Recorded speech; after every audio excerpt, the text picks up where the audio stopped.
Allahu Allahu Allahu Allah. Sampai turn kita. Kawan kita yang mati dalam kekafiran, dia muncul. Dia kata, "Hai Haji, Haja, apa khabar? Ada kenal saya kah? You punya jiran, I'm your neighbor, remember? In Kelana Jaya. I'm your business partner, remember? It's me. See you here." Lalu dia depan Allah Subhanahu Wa Taala, dia puji kita. Dia kata, "Allah." Masa tu mereka dah kenal dah siapa Allah. No worry. This is my friend. Ini haji yang very good loh. Tiap-tiap tahun haji tak pernah miss. Umrah pun tiap-tiap tahun pergi. Sedekah memang best. Dia solat jemaah memang ada. Very pious Muslim. Dia puji kita, kita kembang. Tapi dalam kekembangan kita, kita risau. Kita paling risau bila orang guna perkataan tapi. Dia puji. Lepas tu dia kata, "Tapi ya Allah, but." Alamak. Tapi apa ke tapinya? Dia berhenti sesaat macam kita menanti 1000 tahun.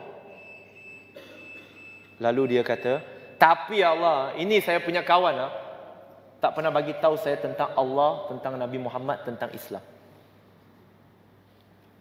Apa kita nak jawab nanti? Fikir seketika, kita berhenti untuk azan. Tuan-tuan dan puan-puan muslimin dan muslimat, itu kemungkinan yang akan berlaku pada hari kiamat. Just in case kawan kita dakwa kita di akhirat, apa yang benar-benar kita boleh jawab? Rasa-rasanya di dunia ini insya-Allah alasan yang kita ada ini boleh terlepas. Sebab no one can force you.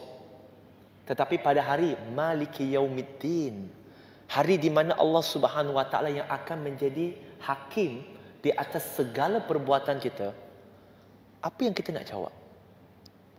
Sebab itu tuan-tuan dan puan-puan muslimin dan muslimat yang dirahmati oleh Allah Subhanahu Wa Taala, saya ulang bahawa bila kita buat dakwah, kita pergi ajak, kongsi dengan kawan-kawan kita, itu bukan kita memaksa, bukan. Saya bagi satu analogi. Di Kelana Jaya ini banyak makanan yang sedap-sedap. Ya, banyak makanan yang sedap-sedap. Andai kata kita pernah makan di satu kedai char kway teow. Suka char kway teow? Insya-Allah. Kita pernah makan satu char kway teow yang sangat sedap. Waktu itu kita seorang pula. Kita pernah makan makanan char kway teow ni sangat sedap. Out of the world lah orang kata. Out of the world. Kita akan makan lagi? Insya-Allah. Tapi kita pergi makan seorang-seorang ke macam mana? Kita ajak kawan kan? Jangan ajak kawan dulu, ajak family dulu kan? Kenapa kita nak ajak? Bukannya kedai kita. Bukan dapat komisen. Bukannya toke kata, kamu ajak orang datang, aku bagi kau makan free. Tak ada pun. Tapi kenapa kita berjaya nak ajak? Alasan kita ialah, mestilah nak ajak bro. Benda sedap, mesti nak kongsi dengan orang. Good. That is very normal. Sekarang ni, soalan lain pula. Berkait rapat. Selepas kita makan char kway teow, kita makan sedap, kita ajak. Sebab nak orang juga merasai kesedapan char kway teow itu. Dan kadang-kadang mungkin kita akan kata, wallahi itu char kway teow paling sedap. Bersumpah atas nama Allah pula. Char kway teow je pun. Tapi wallahi, tak apa. Tuan-tuan dan puan-puan, yang ini tak perlukan jawapan kuat dari tuan-tuan dan puan-puan. Ini tanya diri. Kita telah merasai kemanisan iman Islam belum? Manis dia insya-Allah tak bawa kencing manis. Manis dia menyebabkan kita nak lagi. Sebagaimana bila kita solat, kita rasa manis, kita rasa tak puas, kita rasa nak buat lagi. Dari satu waktu kita nak buat. Kita yang dah pernah pergi umrah, pernah pergi ke Masjidil Nabawi, pernah pergi ke Masjidil Haram, kita manisnya je lah, walaupun penat tapi kita rasa best, nak buat lagi. Kita rasa nak buat. Saya harap semua dah merasai. Saya harap kita semua dah yakin akan benda itu. Inna dina indallahi Islam. Surah Ali Imran, surah yang ketiga ayat 19. Sesungguhnya agama yang diterima di sisi Allah hanyalah Islam. Kita dah rasa kemanisan iman, kita dah ajak orang belum kepada kemanisan ini untuk sama-sama merasai kemanisan ini. Kita tahu apa yang kita dah buat, apa yang kita belum buat, apa yang kita pernah buat. Kita tahu. Majoriti tak. Sebagaimana statistik yang ditunjukkan oleh Profesor Dr. Osman Chua. Jadi di situ bukankah dia menimbulkan satu persoalan untuk kita, iaitu sebenarnya kita lebih beriman kepada Char Kway Teow ataupun kepada Allah? Char Kway Teow tak dapat komisen, tak dapat manfaat apa pun. Tapi kita beria-ia nak ajak orang, siap promote lagi dekat Facebook, dekat Instagram. Tak takut pula sensitif, tak takut pula kawan kita kata, engkau tahu tak, engkau menghina aku sebab engkau cakap Char Kway Teow sedap. Sebab aku memang benci Char Kway Teow, aku hanya suka mi goreng dengan mihun goreng. Kita tak rasa pun. Kita rasa okey je. Dia tak suka hati dia lah. Yang penting aku rasa sedap dan tapi aku kongsi apa yang aku rasa sedap. Tapi bila bab nak kongsi tentang Islam, oh tak boleh bro, sensitif. Oh, kalau saya kongsi ayat Quran, inna dina innallahi Islam, nauzubillah, kadang-kala kita ada Muslim yang malu nak cakap ayat Quran. Sebab kadang-kala bila saya post ayat-ayat Quran dalam Facebook, dalam Instagram, boleh ke ada orang Islam boleh kata, bro, janganlah provoke orang macam tu. Bro, itu bukan tulisan saya bro. Saya post, tapi ayat tu saya ambil daripada ayat Quran. Yang provoke tu Allah. Janganlah macam tu, ada ayat lain kan? Betul, saya tahu ada ayat lain. Tapi bukan kita sebagai Muslim, kita beriman kepada Al-Quran 6,236 ayat, semuanya dari Allah. Maka kenapa nak malu?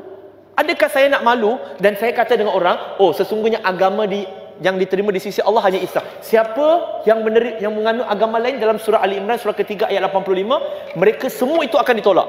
Itu dari Allah, dari surah Ali Imran. Tapi kenapa ada Muslim boleh tak suka? Itu jadi masalah. Same dengan kita. Tuan-tuan dan puan-puan muslimin dan muslimat yang dirahmati oleh Allah Subhanahu wa taala, kita hanya perlu bertanya kepada diri kita, adakah kita lebih beriman kepada Char Kway Teow ataupun kepada Allah Subhanahu wa taala? Dan saya nak pergi kepada kesimpulan. Sebab masa tak mengizinkan kita panjang sangat. So mungkin lepas ni ada yang nak tengok separuh masa kedua. InsyaAllah. Bukan saya lah. TV saya ada, tapi jarang dibuka.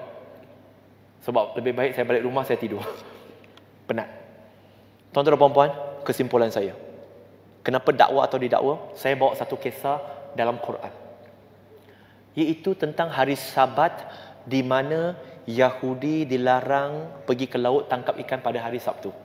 InsyaAllah semua kita tahu tentang cerita ini. Tapi biar saya ulang sedikit. Dikatakan Allah Subhanahu wa taala melarang Yahudi untuk menangkap ikan pada hari Sabtu. Maka apa yang dilakukannya lah, ada sekumpulan manusia Yahudi, kumpulan A, mereka pergi ke laut pada hari Jumaat sebelum waktu maghrib. Mereka letak jaring ikan. Letak saja. Lalu mereka balik ke pantai. Kumpulan B nampak apa yang kumpulan A buat, iaitu letak jaring. Lalu kumpulan B ini, semangat amar makruf nahi mungkar dia tinggi. Dia tahu itu tak betul. Dia buat apa? Dia pergi nasihat. Dia kata, bro, bukankah Allah dah larang kita tangkap ikan hari Sabtu? Kenapa kalian pergi letak jaring pada hari ini? Kumpulan A jawab, dan kena dengar alasan mereka. Alasan dia nanti saya akan terjemahkan dalam alasan kita hari ini. Alasan kumpulan A ialah, bro, hari ini hari Jumaat lah, esok hari Sabtu. Sabtu kami tak keluar laut. Sabtu kami duduk kat sini. Ahad baru kami keluar, tengok ada ikan ke tak. Kalau ada, alhamdulillah, itu rezeki. Jawapan kumpulan A ni, betul ke salah tuan-tuan dan puan-puan? Cuba fikir. Betul ke salah? Betul lah. Betul. Tapi ini adalah jawapan yang technically right, ethically wrong. Contoh dia senang. Kawan kita, dia pergi dekat supermarket. Masuk kawasan non-halal. Tapi itu pun saya ada sedikit kemusykilan juga. Kenapa letak non-halal? Letaklah haram je. Kan? Kan non-halal tu haram dan sebenarnya lebih menjimatkan alfabet sebab haram 5 alfabet, halal pun 5 alfabet tapi dia tambah lagi 3 alfabet, kos untuk printing lagi mahal. Kalau ikut logik. Tapi tak apalah, dia Muslim, dia masuk ke kawasan haram itu, dia beli bacon. Kita nampak ini adalah non-halal. Bacon pula tu confirm non-halal. Dia dah bayar, dia nak makan dah. Sekali kita semangat amat ma'ruf nahi munkar tinggi, kita meluru masuk, tak kira lah orang tengok aku pakai jubah ke tak pakai jubah ke, masuk kawasan haram ni, aku demi nak stop kawan aku ni makan benda haram, aku masuk. Pegang tangan dia. Lalu kita kata, Haji pula tu. Haji, apa kau buat ni Ji? Mana boleh makan ni Ji? Ni haram ni Ji. Bacon ni haram, mana kau boleh? Kau tak nampak ke non halal? Haji tu kata, Ji, kita pun haji juga. Dua-dua haji dalam kedai non halal. Cantiklah tu. Haji, engkau baca Quran ke tak? Bacalah. Kalau tak baca, aku tak stop engkau. Haram. Haji, kalau kau baca Quran, aku nak tanya engkau. Dalam Quran, Allah haramkan khinzir ke bacon? Kau jawab aku. Kau kan pandai. Allah haramkan khinzir ke bacon? Kita kata khinzir. Khinzir. Tapi yang ni, bacon dibuat daripada khinzir. Tak, yang Allah haramkan adalah perkataan khinzir, makanan khinzir. Yang ini, bacon. Bukan. Jawapan Haji itu betul? Betul. Technically betul. Ethically-nya salah. Sama juga tuan-tuan dan puan-puan kita hari ini, alasan kita technically betul. Alasan kita tak nak buat dakwah, tak pandai lah, tak ada masa lah, itulah, inilah. Technically, we are right insya-Allah. Tapi, okay, ethically, you know who you are. Allah